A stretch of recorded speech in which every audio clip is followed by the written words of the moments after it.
नमस्कार दोस्तों, मेरा नाम अंगद। स्वागत है आप सभी का कॉम्पिटिटिव एग्जाम हब में।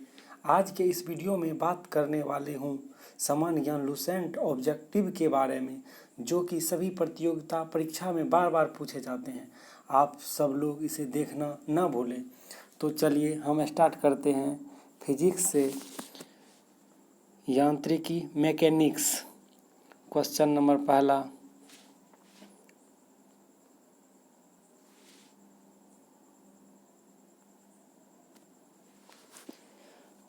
कार्य का मात्रक क्या है? कार्य का मात्रक क्या है?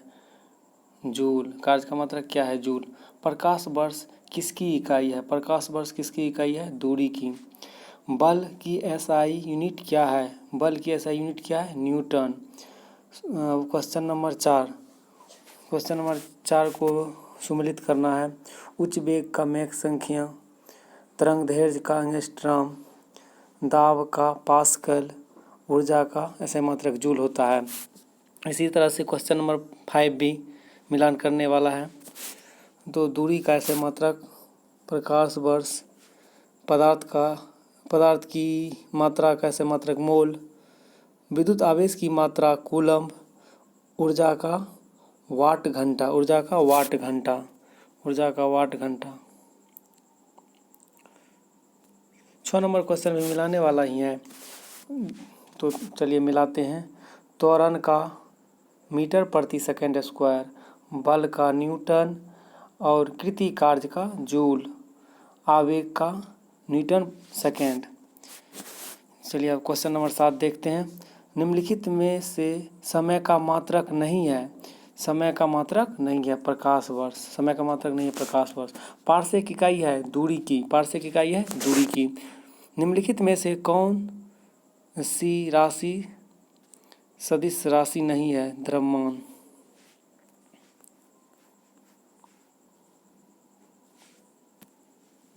चलिए क्वेश्चन नंबर 9 से बात करते हैं। निम्नलिखित में से कौन सा एक सुमेलित नहीं है? डेसिबल ध्वनि की प्रबलता इकाई की तीव्रता है, ये तो सही सुमेलित है। शक्ति का इकाई है। समुद्री मील नौसंचालन में दूरी का इकाई, ये सही है। और सेल्सियस ऊष्मा का इकाई नहीं है। सेल्सियस ऊष्मा की इकाई नहीं है, ये गलत है। ल्यूमेन किसका मात्रक है? ज्योति फलक्स का। ल्यूमेन किसका मात्रक है? ज्योति फलक्स का। भौतिक मात्रा ज्योति की इकाई क्या है? भौतिक मात्रा ज्योति की इकाई क्या है? लक्स। पास्कल इकाई है, पास्कल इकाई है दाब का, पास्कल इकाई है दाब का। कैंडला मात्रक है ज्योति तीव्रता का, कैंडला मात्रक है ज्योति तीव्रता का। जूल निम्नलिखित की इकाई है ऊर्जा का। मात्रकों की अंतर्राष्ट्रीय पद्धति कब लागू की गई? 1971 में। हर्ट्ज क्या मापने की यूनिट है?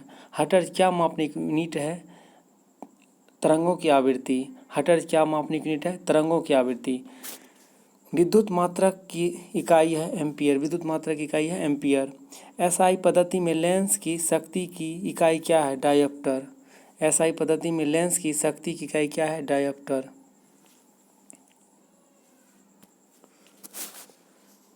डेसिबल किसे नापने के लिए प्रयोग में लाया जाता है? डेसिबल किसे नापने के लिए प्रयोग में लाया जाता है?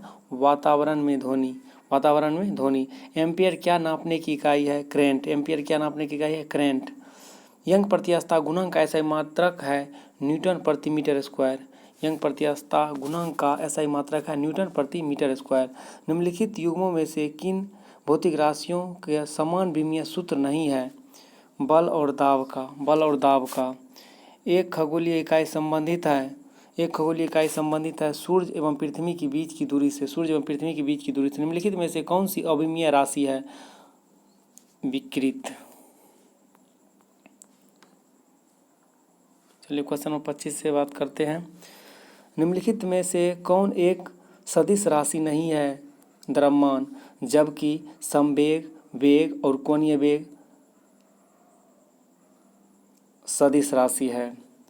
अदिश राशि है ऊर्जा, जबकि बल, आघूर्ण, संवेग सदिश राशि है। निम्नलिखित में कौन सी एक सदिश राशि है? संवेग। जबकि दाब, ऊर्जा और कार्य सभी अदिश राशि है। निम्नलिखित में कौन सी राशि सदिश नहीं है? सदिश राशि नहीं है आयतन। और वेग, विस्थापन, बल सभी सदिश राशि है। निम्नलिखित में सदिश राशि है वेग, जबकि द्रव्यमान, समय, लंबाई अदिश राशि है। निम्नलिखित में से कौन सा एक व्युत्पन्न परिणाम नहीं है? द्रव्यमान। व्युत्पन्न परिमाण नहीं है द्रव्यमान। त्वरण ज्ञात करने का सही सूत्र कौन है? ए बराबर v माइनस यू बटे टी। त्वरण ज्ञात करने का सही सूत्र क्या है? ए बराबर v माइनस यू बटे टी। पदार्थ के संवेग और वेग के अनुपात से कौन सी भौतिक राशि प्राप्त की जा सकती है? पदार्थ के संवेग और वेग के अनुपात से कौन सी भौतिक राशि प्राप्त की जा सकती है? द्रव्यमान। पलंग के अचर में किसका आयाम होता है? कोणीय गति का। एक लड़की झूले पर बैठी स्थिति में झूल रही है। उस लड़की के खड़े हो जाने पर दोलन का आवर्तकाल क्या होगा? कम हो जाएगा।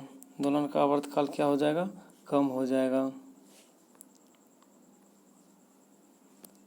चलिए क्वेश्चन नंबर 35 की बात कर लेते हैं। घूर्णन करती एक गोल मेज पर अचानक एक लड़का आकर बैठ जाता है। मेज के कोणीय वेग पर क्या प्रभाव पड़ेगा? उतना ही रहेगा।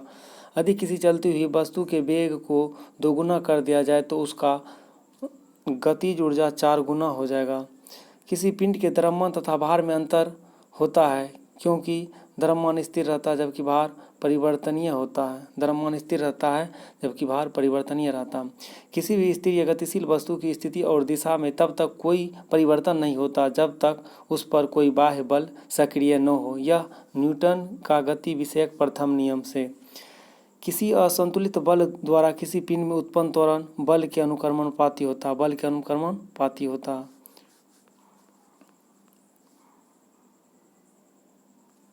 चलिए क्वेश्चन नंबर 40 से बात कर लेते हैं। न्यूटन के गति के तीसरे नियम के अनुसार क्रिया तथा प्रतिक्रिया से संबद्ध बल है हमेशा भिन्न भिन्न वस्तुओं पर ही लगे होने चाहिए। प्रत्येक क्रिया के बराबर व विपरीत दिशा में एक प्रतिक्रिया होती है। यह है न्यूटन गति विषयक तृतीय नियम। जल में तैरना न्यूटन की गति के किस नियम के कारण संभव है? तृतीय नियम के कारण। कोई पिंड तब तक विरामावस्था में ही बना रहेगा जब तक उस पर कोई बाह्य बल कार्य नहीं करता। यह कथन किसका है? न्यूटन का। बल की परिभाषा आती है न्यूटन की गति के पहले नियम से। किसी पिंड के उस गुणधर्म को क्या कहते हैं जिससे वह सीधी रेखा में विराम या एक समान गति की स्थिति में किसी भी परिवर्तन का विरोध करती है? जड़त्व का नियम। न्यूटन के पहले नियम को क्या कहते हैं? जड़त्व का नियम।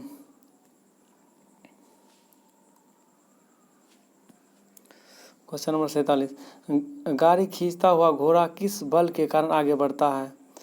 पृथ्वी द्वारा घोड़े के पैरों पर आरोपित बल से। पृथ्वी द्वारा घोड़े के पैरों पर आरोपित बल से। चलती हुई बस जब अचानक ब्रेक लगाती है तो उसमें बैठे हुए यात्री आगे की ओर दिशा में गिरते हैं। इनको किसके द्वारा समझाया जा सकता है? न्यूटन का पहला नियम।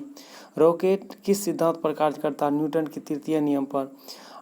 अश्व यदि एकाएक चलना प्रारंभ कर दे तो अश्वरोही के गिरने का आकांक्षा का कारण क्या है? विश्राम जड़त्व। क्रिकेट का खिलाड़ी तेजी से आती हुई बॉल को क्यों अपने हाथ को पीछे खींचकर पकड़ता है? बॉल विश्राम की स्थिति में आ जाती है। बॉल विश्राम की स्थिति में आ सकती है।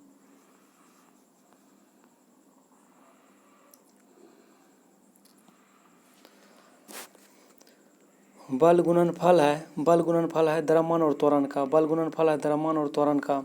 जब कोई व्यक्ति चंद्रमा पर उतरता है तो उसके शरीर में उपस्थित भार घट जाता है तथा मात्रा अपरिवर्तित रहता है। यदि हम भूमध्य रेखा से ध्रुवों की ओर जाते हैं तो जी का मान बढ़ता है। शरीर का वजन ध्रुवों पर अधिकतम होता है। शरीर का वजन कहाँ अधिकतम होता है? ध्रुवों पर अधिकतम होता है। व्यक्ति पृथ्वी की सतह की तुलना में चंद्रमा की सतह पर अधिक ऊंचाई क्यों उछल सकता है? चंद्रमा में गुरुत्वाकर्षण के कारण त्वरण पृथ्वी की तुलना में कम होता है। 20 kg के वजन को जमीन के ऊपर 1 मीटर की ऊंचाई पर पकड़े रखने के लिए क्या गया कार्य क्या होगा? 0 जूल। एक व्यक्ति एक दीवार को धक्का देता है पर उसे विस्थापित करने में असफल रहता है तो वह करता है कोई भी कार्य नहीं।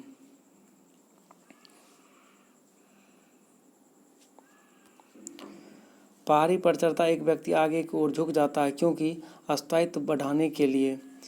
पीसा की ऐतिहासिक मीनार तिरछी होते हुए भी नहीं गिरती है क्योंकि इनके गुरुत्वाकर्षण से जाने वाली ऊर्ध्वाधर रेखा आधार से होकर जाती है।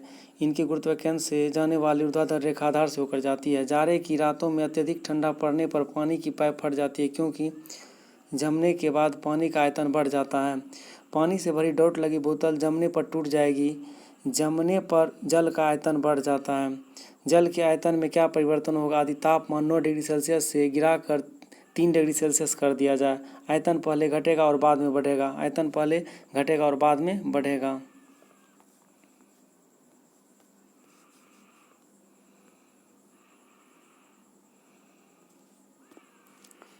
एक झील में तैरने वाली इस्पात की नाव के लिए नाव द्वारा विस्थापित पानी का भार कितना होगा? नाव के उस भाग के भार के बराबर जो झील के पानी की सतह के नीचे है। नाव के उस भाग के भार के बराबर जो झील के पानी की सतह के नीचे है। किसी कालीन की सफाई के लिए यदि उसे छड़ी से पीटा जाए तो उसमें कौन सा नियम लागू होता है? गति का पहला नियम। सड़क पर चलने की अपेक्षा बर्फ पर चलना कठिन है क्योंकि बर्फ में सड़क की अपेक्षा घर्षण कम होता। बर्फ में सड़क की अपेक्षा घर्षण कम होता। रोडयुक्त सड़क की तुलना में बर्फ पर चलना कठिन होता है क्योंकि पेड़ तथा बर्फ के मध्य घर्षण बल रोडी एवं पेड़ के मध्य घर्षण बल की तुलना में कम होता है। लकड़ी के सिलेंडर का पात्र बैरल को खींचने की जगह लुढ़काना आसान होता है क्यों? लुढ़कन अवस्था का घर्षण बल फिसलन अवस्था के घर्षण बल की तुलना में बहुत कम होती है। लुढ़कन अवस्था का घर्षण बल फिसलन अवस्था के घर्षण बल की तुलना में बहुत कम होती है।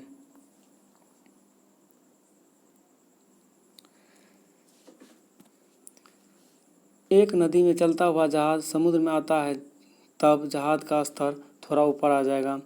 लोहे की कील पारे में क्यों तैरती है जबकि यह पानी में डूब जाती है? लोहे का घनत्व पानी से अधिक तथा पारे से कम। लोहे का घनत्व पानी से अधिक तथा पारे से कम। जब एक ठोस पिंड को पानी में डुबाया जाता है तो उसके भार में ह्रास होता है विस्थापित पानी के भार के बराबर। विस्थापित पानी के भार के बराबर। बर्फ पानी में तैरती है परंतु अल्कोहल में डूब जाती है क्यों? बर्फ पानी में तैरती है परंतु अल्कोहल में डूब जाती है क्यों? बर्फ पानी से हल्की होती है तथा अल्कोहल से भारी होती है। बर्फ पानी से हल्की होती है तथा अल्कोहल से भारी होती है।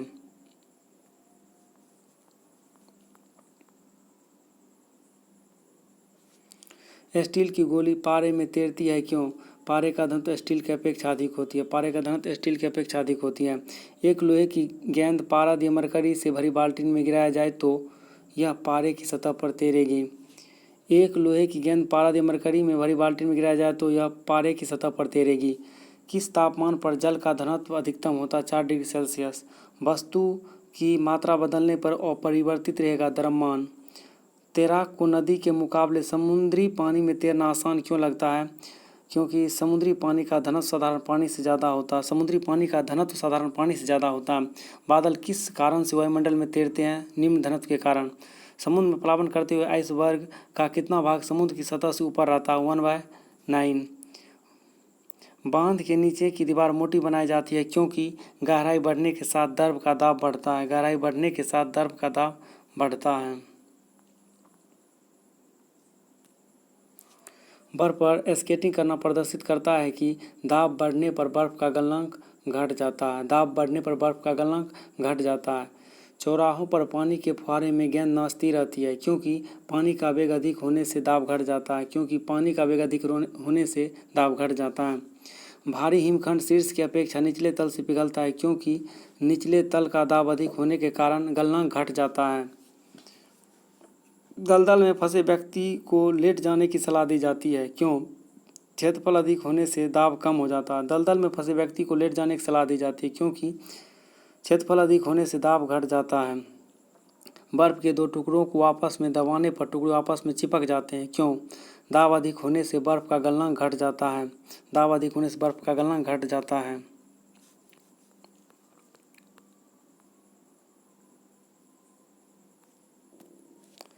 प्रायः तेज आंधी आने पर फूस या टीन की हल्की छतें उड़ जाती है क्योंकि छत के ऊपर बहने वाली उच्च वेग की आयु सतह छत पर दाब उत्पन्न कर देती है तथा छत के नीचे दाब समान रहता है।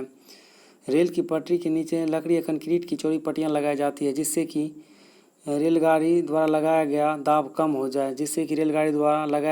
हो जाए पहाड़ों पर कभी कभी व्यक्तियों के नाक व मुंह से खून निकलने लगता है। क्यों? ऊंचाई बढ़ने के साथ वायुमंडलीय दाब घट जाता है। हवाई जहाज में फाउंटेन पेन से स्याही बाहर निकल आती है क्योंकि ऊंचाई बढ़ने से वायुमंडलीय दाब में कमी आ जाती है।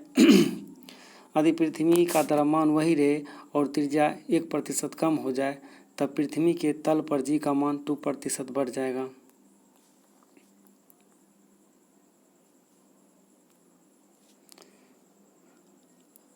ऊंचाई के जगहों पर पानी का 16 डिग्री सेल्सियस के नीचे का ताप पर क्यों उबलता है? क्योंकि वायुमंडलीय दाब कम हो जाता है अतः उबलने का बिंदु नीचे आ जाती है। साबुन के बुलबुले के अंदर का दाब वायुमंडलीय दाब से अधिक होते साबुन के बुलबुले के अंदर का दाब वायुमंडलीय दाब से अधिक होता है। हम दलदली सड़कों पर क्यों फिसलते हैं? घर्षण की कमी के कारण। हम दलदली सड़कों पर क्यों फिसलते हैं? घर्षण की कमी के कारण।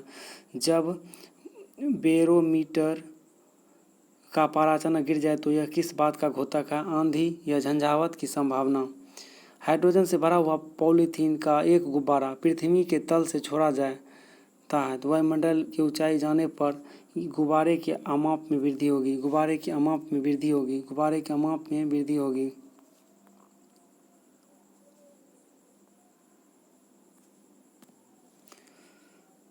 समतल की अपेक्षा पर्वतों पर सांस लेना क्यों कठिन होता है? ऊंचाई के बढ़ने पर वायुमंडलीय दाब घट जाता है और ऑक्सीजन की आवश्यकता बढ़ जाती है। जब 14 वायुमंडलीय दाब किसी ऊंचे पर्वत पर ले जाया जाता है तो नलिकाओं में पारा गिर जाते हैं। वहां पर वायुमंडलीय दाब निम्न हो जाता है। उड़ान से पहले हवाई जहाज दौरा मार्ग पर दौड़ाया जाता है। कार्यकारी वायुदाब बढ़ाने के लिए हाइड्रोजन से भरा रबर का गुब्बारा वायु में ऊपर जाकर फट जाता है। क्यों? वायुदाब घट जाता है। प्रेशर कुकर में खाना कम समय में पकता है क्योंकि अधिक दाब के कारण उबलते पानी का ताप बढ़ जाता है। सूर्य पर ऊर्जा का निर्माण होता है नाभिकीय संलयन द्वारा।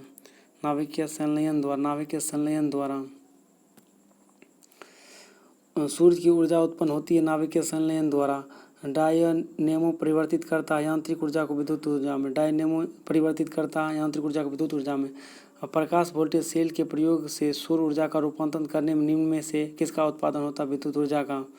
प्रकाश वोल्टेज सेल के प्रयोग से सौर ऊर्जा का रूपांतरण करने में निम्न में से किसका उत्पादन होता है? विद्युत ऊर्जा।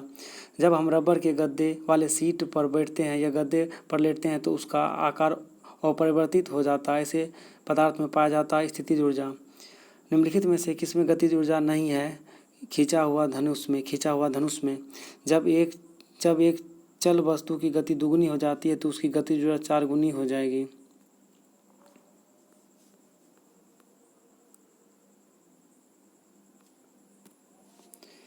सीढ़ी पर चढ़ने में अधिक ऊर्जा खर्च होती है क्योंकि व्यक्ति गुरुत्व के विरुद्ध कार्य करता है। सीढ़ी पर चढ़ने में अधिक ऊर्जा खर्च होती है क्योंकि व्यक्ति गुरुत्व के विरुद्ध कार्य करता है। निम्नलिखित में से कौन सा नियम इस कथन को वैध ठहराता है कि द्रव्य का न तो सृजन किया जा सकता और न ही विनाश किया जाता है? ऊर्जा संरक्षण का नियम। स्वचालित वाहनों में चालित ब्रेकों का इस्तेमाल वस्तुतः किस नियम का सीधा अनुप्रयोग है? पास्कल का नियम। रेल की पटरियां अपने वक्र कर्व पर किसी कारण से बैंक्ड की गई होती है। रेलगाड़ी के भार के क्षैतिज घटक से आवश्यक अभिकेंद्रीय बल प्राप्त किया जा सकता। साइकिल चलाने वाले मोड़ लेते समय क्यों झुक जाता है?